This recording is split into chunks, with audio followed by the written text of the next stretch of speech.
संजू सैमसन की अपनी ही टीम का साथी उनके पीछे हाथ धोकर पड़ गया है। माने ऐसा लग रहा है उनका करियर डुबा के ही मानेगा। वह इंग्लैंड के खिलाफ इंडिया की टी20 सीरीज से पहले संजू सैमसन ताबड़तोड़ फॉर्म में थे। वो शतक पर शतक जड़ रहे थे और कहर मचा रहे थे, लेकिन अब लगता है कि उन्हें किसी की नजर लग गई है। संजू के लिए इंग्लैंड के खिलाफ खेली गई टी20 सीरीज की 3 पारियों में 2 बार तो दहाई का आंकड़ा भी पहुंचना मुश्किल हो गया। लास्ट के 2 जो मैचेस हुए इनमें सैमसन की इस बदहाली की वजह उनकी अपनी ही टीम का एक खिलाड़ी जो हाथ धोकर इस टी20 सीरीज में उनके पीछे पड़ गया है, और ऐसा हो सकता है कि दोस्त वो उन्हें बाहर भी करवा दे इंडिया से। अपनी टीम से मेरा मतलब है राजस्थान रॉयल्स के साथ। जी हां, राजस्थान में इनके साथ खेलते हैं जोफ्रा आर्चर। ये दोनों कंधे से कंधा मिलाकर आईपीएल 2025 में राजस्थान को चैंपियन बनाने की कोशिश करेंगे, लेकिन फिलहाल आर्चर को देखकर ऐसा लग रहा है जैसे वो इंडिया में तो सैमसन का करियर डुबा कर मानेंगे। 140 की बॉल हर बार आउट कर लेते हैं भैया। इंग्लैंड के खिलाफ टी20 सीरीज के शुरुआती तीनों मैचेस में संजू सैमसन ने बैटिंग की और तीनों ही मैचों में उनकी बल्लेबाजी का आखिर ऐसा हुआ जैसा तीनों मैच में हुआ। एक ही तरह की बॉल पर, एक ही तरीके के शॉट पे, एक ही तरीके से आउट हुए। और सबसे बड़ी बात, गेंदबाज भी एक ही था। माने उसने एक कमजोरी पकड़ ली कि इस तरीके से आउट करना है।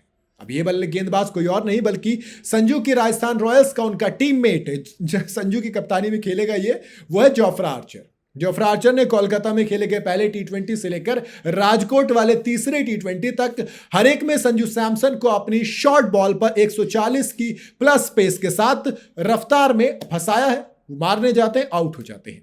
उन्होंने तीनों ही मैचों में अपना विकेट 140 से ज्यादा की रफ्तार वाली शॉर्ट बॉल पर पुल शॉट खेलते हुए गंवाया है।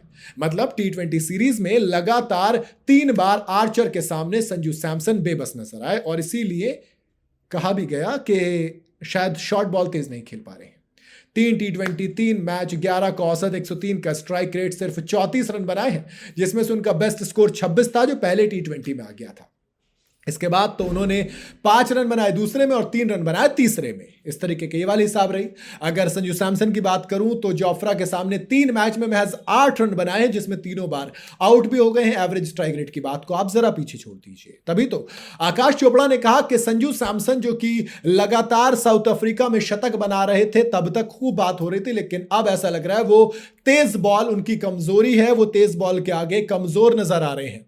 अब मेरे मन में एक सवाल आया कि अगर संजू की वाकई में शॉर्ट बॉल कमजोरी होती, 140 से ऊपर की पेस कमजोरी होती, तो साउथ अफ्रीका में जेरल्ड कॉर्डसी, कगीजो, रबाडा, इन सब के सामने शतक कैसे लगा पाते हैं? मतलब पेस तो इशू नहीं है। रही बात बाउंस की, तो शॉर्ट बॉल पे संजू सैमसन का आईपीएल 2024 जो लेटेस्ट गया था उसमें स्ट्राइक रेट 228 से ऊपर का था।